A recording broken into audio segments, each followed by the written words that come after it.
Você já se pegou anotando tudo durante uma aula e ainda assim saiu com a sensação de que nada ficou?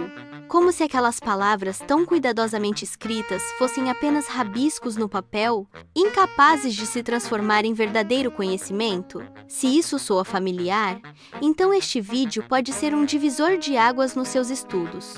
Hoje eu vou te mostrar as 5 formas mais eficientes de fazer anotações, cada uma com seu estilo, sua lógica, suas vantagens e, claro, seus limites.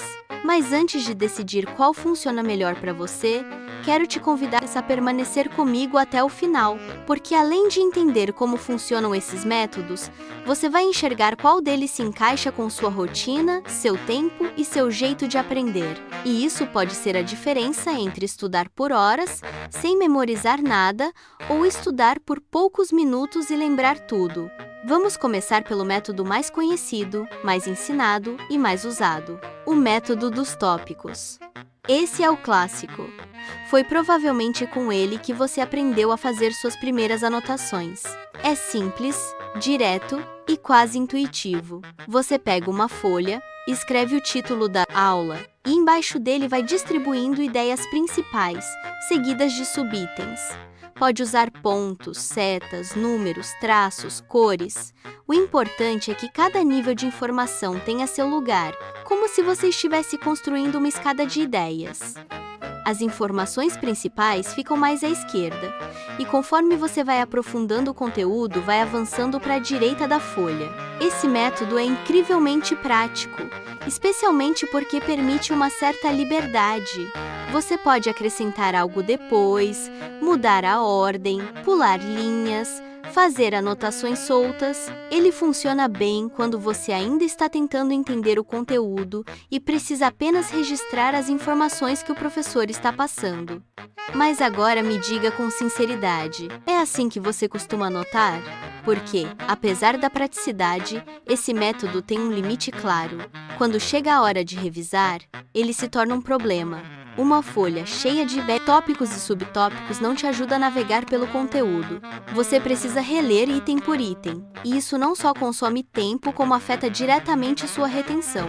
E é aí que entra o segundo método, uma verdadeira evolução do anterior: o método Cornell.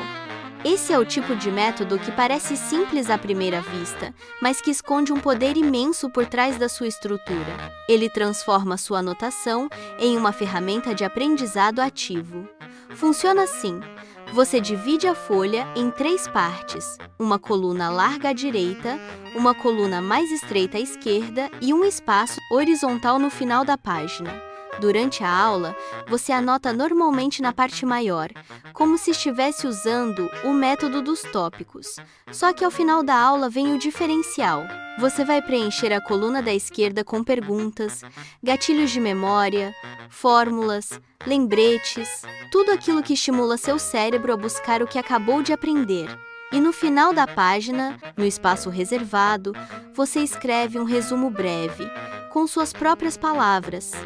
Esse esforço de reformular, sintetizar e criar perguntas ativa áreas do cérebro responsáveis pela consolidação da memória, só o fato de você voltar àquele conteúdo pouco tempo depois da aula já funciona como uma primeira revisão. O resultado? Uma retenção mais profunda, mais duradoura e mais significativa. Ao invés de se perder em uma lista interminável de tópicos, você tem perguntas que ativam a lembrança e um resumo que te guia direto ao essencial. Cornell é o tipo de método que te força a pensar. Mas talvez você seja uma pessoa mais visual, que gosta de ver o conteúdo organizado como uma rede de ideias interconectadas. Se for o caso, os mapas mentais podem ser exatamente o que você precisa. Eles fogem completamente do formato linear tradicional. Em vez de escrever tudo em linhas, você usa uma folha em branco, deitada, e coloca o tema principal bem no centro. A partir dali, você começa a criar ramificações com os subtemas, como se fossem galhos de uma árvore. E desses galhos nascem outros ramos, com mais detalhes, exemplos, dados. Essa organização visual ajuda a entender as relações entre os conceitos. O mapa mental transforma o conteúdo em imagem. E como o nosso cérebro adora imagens, a fixação se torna muito mais fácil. E não é só isso. Ao criar as conexões entre os tópicos, você está obrigando o cérebro a pensar na estrutura do conteúdo, e isso por si só já é um exercício de compreensão profunda. Eu recomendo fortemente esse método, especialmente para revisões rápidas, resumos de livros e conteúdos amplos. Inclusive, já fiz vídeos explicando como criar mapas mentais do zero e um passo a passo prático, que estão na descrição e no topo da tela. Agora, se você se sentiu animado com os 2 últimos métodos, mas ao mesmo tempo bateu aquela preguiça só de imaginar o trabalho de fazer tudo isso, calma. Existe um método para você também. É o que eu gosto de chamar de método preguiçoso. E não é um insulto, é uma alternativa estratégica. Esse método é perfeito para quem tem pouco tempo, muita coisa acumulada ou simplesmente prefere investir energia em outras áreas. A ideia é simples. Se você já tem slides salvos ou o livro que serve como base para a aula, use esses materiais. Em vez de começar uma folha do zero, faça suas anotações diretamente nas margens dos slides ou dos livros. Preencha os espaços em branco com observações, exemplos, interpretações. O material base já traz o essencial, então você só precisa complementar. O segredo aqui é não desperdiçar tempo reescrevendo o que já está pronto. E se quiser refinar ainda mais, dá para unir esse método ao dos tópicos. Comece anotando numa folha separada e depois que tiver o material impresso, migre tudo para lá. Assim você centraliza o conteúdo e pode revisar de forma muito mais ágil. É como terceirizar parte do seu esforço intelectual, ganhando tempo para outras atividades, como assistir mais vídeos como este, por exemplo. Mas nem todo mundo se adapta a estruturas fixas. Tem gente que precisa de liberdade, de fluidez, de espaço para pensar enquanto escreve.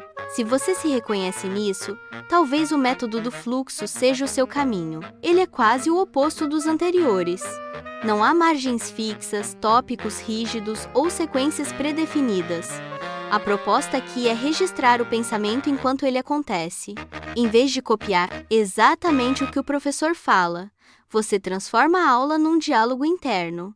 Você escuta, reflete e escreve. Pode usar setas, desenhos, caixas de texto, comentários, analogias. Não precisa seguir nenhuma ordem específica. O que vale é capturar o que fez sentido para você no momento. O papel vira um espelho da sua mente, e cada anotação é uma trilha que te leva de volta ao entendimento que teve na hora. Esse método exige foco. Você não pode ficar distraído, porque ele depende da sua capacidade de interpretar, filtrar e reorganizar tudo em tempo real. Mas a recompensa é alta. Você sai da aula com uma página que não é só um registro, mas uma representação viva daquilo que aprendeu. Se conseguir dominar esse fluxo, você será imbatível. Vai aprender enquanto anota, consolidar o conteúdo enquanto ouve, revisar com eficiência e clareza. Claro, não é para todo mundo. Requer treino, disciplina e uma boa dose de autoconhecimento. Mas para quem consegue, o ganho de tempo e retenção é enorme. Esses foram 5 métodos, cada um com sua filosofia, suas forças, suas fraquezas. E agora que você conhece todos, me diga, qual desses mais se encaixa com a forma como você pensa, sente e aprende? Talvez, no fundo, anotar não seja apenas sobre escrever, mas sobre escutar a si mesmo. Entre linhas, setas, margens e galhos mentais, o que buscamos é o rastro do que compreendemos, o reflexo de quem estamos nos tornando enquanto aprendemos. Cada método apresentado aqui não é apenas uma técnica, mas uma linguagem interna.